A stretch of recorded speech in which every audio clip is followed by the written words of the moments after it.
Hello my mothlings, and welcome back to my channel. As you all probably remember, I've made a couple videos about artificial intelligence, specifically generative artificial intelligence, or otherwise known as Gen AI. If you've seen those videos, I'm sure you can infer that I'm incredibly against AI, and I've only really talked about the harmful effects of it, not the people who are using it. And if I'm going to be honest, from what I see, it's an addiction, especially to younger people like myself. I was inspired to make this video when I watched this video by Inkiio about designing a character without using AI. I wanted to make a similar video for people who rely on AI to try to help them get out of this harmful habit. If you are one of those people who rely on artificial intelligence, specifically for things like character design or writing stories in general, and you don't know the detrimental environmental and cognitive effects on AI, please watch my previous video on it. I will link it in the description. I try to go over as much as I possibly can in the video, and I highly recommend watching it if you want more info on what AI is doing to the world as a whole. I want to make it clear that this video is not to attack anyone who relies on AI, but to help them get out of the harmful cycle. Now, with all that out of the way, let's get into the video.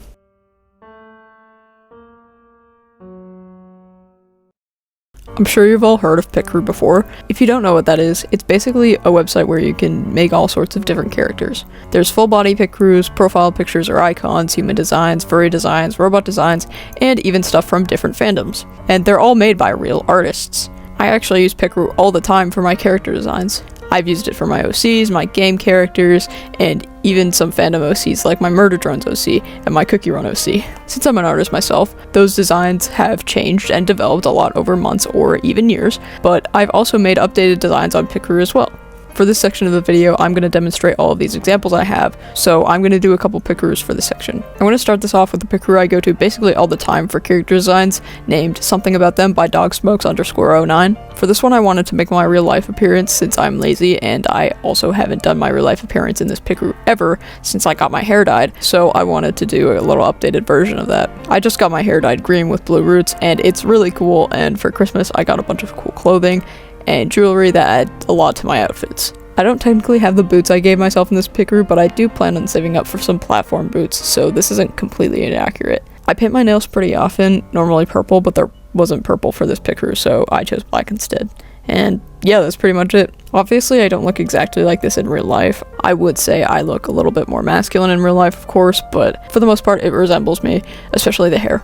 Another thing I like about this Picrew in particular is the variety of different things like skin colors, hairstyles, and accessories. I also tried making my Sona, which was very fun. Doesn't look exactly like him, of course, but hey, it's pretty close. Next, I'm going to design a furry character because why not? However, I'm not going to base it off of myself in any way and sort of just go with the flow. For this one, I wanted to go for a sort of like mischievous kind of look, like smart and clever, but also a character who likes to get herself into some trouble. I thought tiger fur was the best for this kind of character. It wasn't too much, but it also had a good amount of detail that I liked a lot. For her eyes, I think purple is the perfect color for her type of personality, and I sort of decided how I wanted her to look while doing the eyes. I think the clothing was pretty difficult for me, but I decided to do some lemons and oranges for her top and dark brown pants. I gave her some bracelets and necklaces. I did look at glasses and colors, but I didn't think they really fit her personality at all. But yeah, anyways, this is the finished product of the Picrew. I will be linking both of these Picrews in the description along with some other ones that I find really good, so go check those out. There are also some websites for making characters that this video goes over. The link is in the description. Shout out to Harpy Hairs for recommending me that. Anyways, that's all I got for this section, so now let's move on to the next one.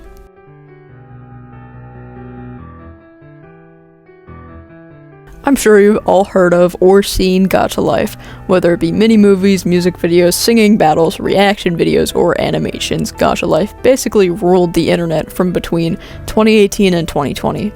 Even if you didn't watch any of it, you knew of it. Gacha, gacha, gacha. Thank you, Leo.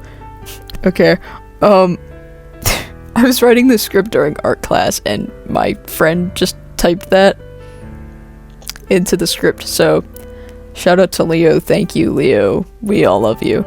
Anyways, Gacha Life and Gacha Club are both really good ways to make characters. I think Gacha Life is a lot more restrictive in the sense that there's less accessories and details, but it's still good. I personally prefer Gacha Club because there's so many little details you can use for your characters, but for this section of the video, I used both, of course. Unfortunately, for some reason I couldn't screen record my time making my Sona in both games, but here are the screenshots of what I did. I also did some of my OCs. I made sure the OCs I made in Gacha also had finished pieces of them for comparison. As you can see, of course, you can't get every little detail you want unless you're like an epic pro at Gacha Club, but you can get pretty close. And also, I think my Sony in Gacha Club look kind of like a gummy. I don't know if that makes sense. Like, he's sparkly and stuff. He looks cool. Some people might have an issue with using Gacha for character design because of the cringe association with it, and I'm gonna hold your hand when I say this. It's not that big of a deal like some people might make it out to be. Like, people will post videos and stuff about their old cringy weird Gacha kid phase, and it gives the game a bad rep, but trust me, you can make some beautiful stuff on that app, and I'm not even joking. For example, a member of my Discord server made this of my persona as well as these digital circus characters. Man, I'm not beating those weird kid allegations. Anywho,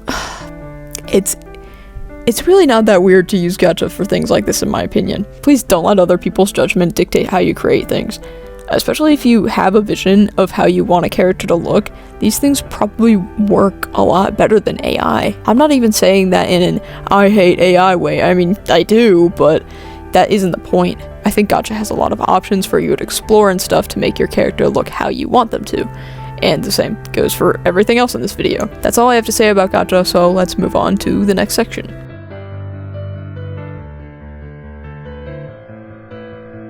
I find this one especially fun since I've made tons of different Roblox avatars and I draw them a lot. Now, I know what a lot of people watching are thinking to themselves, "Dummoth, I don't want to spend my money on Robux just to make a damn avatar." And to that I say, don't worry. There's the catalog avatar game as well as lots of other games on Roblox where you can make an avatar without spending any money whatsoever. You can also save these avatars in game so you can come back to them later. I'm going to demonstrate both making an avatar in catalog avatar as well as making one outside of the game. I'm actually going to start this part making it outside the game because I'm just a lot more used to doing it this way. I wanted to actually use the pink hair I bought a while back as well as some other accessories and clothing I haven't used for one of my avatars yet. I really liked how the scene pants looked on them, so I used those and a top that I thought kind of matched it pretty well. Unfortunately, I did not have any kind of like scene tops, so I tried my best to match with the pants. I also gave them a cool star backpack since I thought that matched as an accessory. I also gave them a tail. This is the finished outfit, clearly not my best work compared to some of the other ones I've made, but it's okay. Next I used the catalog avatar game to make a character. As you can see, it prompts you to pick some things. I was going to start with the pink avatar again, but then I found a cute face thing that was light, so I eventually changed that. Once I got out of the starting place, it gave me a lot of blue and Frutiger arrow stuff, which wasn't what I was going for. I mean, it makes sense since my current avatar is Frutiger arrow based. Since there wasn't anything that wasn't blue, I went for a more simple bluish character. I gave them some pajama pants and then a cute t-shirt. I also added some cute little accessories like a BMO keychain and a star tail. And then of course, I saved it to my avatars in the game. Man, this part of the video really shows how bad I am at naming avatars, and just characters in general. Another Roblox-like version of this is The Sims. I don't really play The Sims, nor will I download the game because my laptop storage is already deteriorating, but I have been told that it's good for character designs given its realistic look to characters. Not only that, but from Google Images I see when I look up the game, it looks like you can make a house too, so if you want to work on a story setting, I'm sure you can do that too. Don't take my word for it though, since I'm going off the bare minimum of knowledge about the game. Anyways, if you still haven't been convinced away from using AI to design your characters, well, I mean, I have plenty more examples I plan to go over in this video, but really? Like, there's nothing that doesn't interest you, even in the slightest? Well, I guess that just brings us to the next section.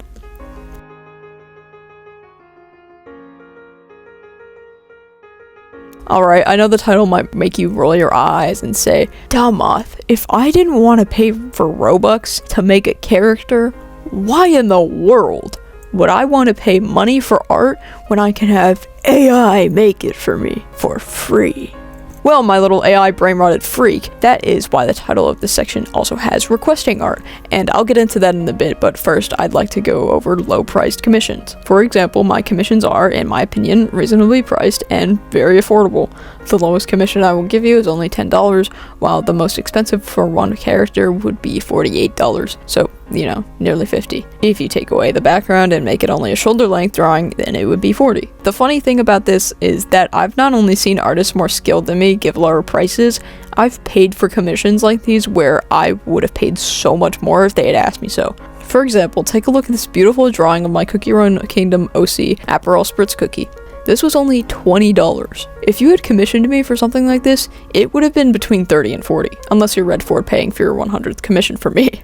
Man, this section's making me want to change my pricing a bit. Now let's say you were one of the people who refused to pay money of any sort for a character design at the beginning of this section. There are also ways to get free human art. There's people online, typically in Discord servers, who post examples of their art offering free requests. I even do this sometimes in hopes to improve my art, or give me diverse characters to work with to expand my horizons. This is relatively easy to find. You just have to look for art Discord servers on websites that promote servers like Discord or Bump It. From there, you'll probably have to go through some sort of verification process, but once you have access, you will see tons of channels. Channels that let you request for free drawings are typically named freebies or free offers. Obviously, just go to those channels and DM whatever artist you want to ask for art from. Now, the last thing I want to discuss in this section is adoptables. If you struggle with coming up with any ideas whatsoever for character designs and you just can't bring yourself to do Picrews or Gacha or anything else mentioned in previous sections, adoptables just might be the thing for you. People online sell character designs and sometimes fully fleshed out characters. You can buy these characters on sites like Toy House, Discord, Instagram, or really any platforms. One of my favorite adoptable sellers is Buttertag, who does mostly Cookie Run Kingdom adoptables, and I even bought an adoptable from him once. Just like affordable or cheap commissions, it's easy to find affordable adoptables.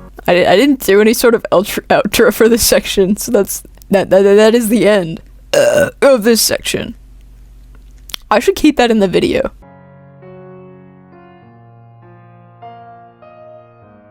Alright, this is the last section of the video, and if you made it this far into the video, you're either very stubborn on continuing to use AI, or you just really like me.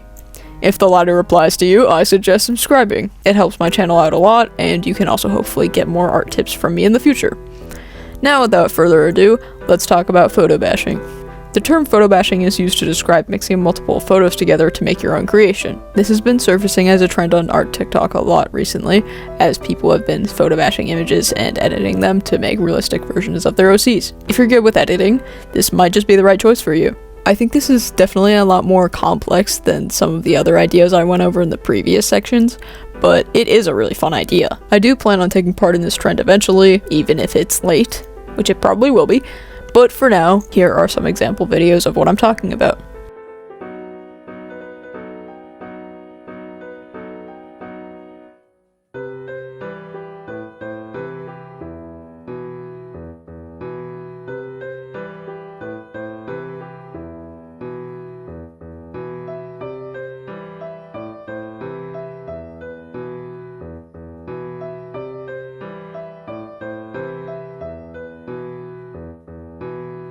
As you can see, these artists are putting together a bunch of photos as well as editing them to fit their OCs as well as possible. One last thing I'm going to briefly go over in this section is basing characters off things from your real life. That could be basing a character off a song, your friend, a family member, a show you like, your favorite celebrity, the flag of Poland, whatever it may be.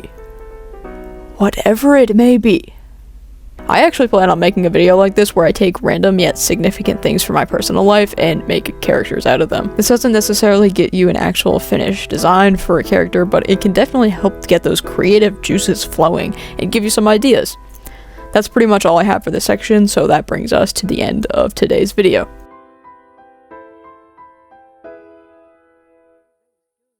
That's all I got for this video. I really hope this helps someone get out of their habit of relying on AI. If it didn't, and you still want to use that soulless crap, well, I mean, I can't exactly stop you, but I can say with confidence you're probably a pretty useless person.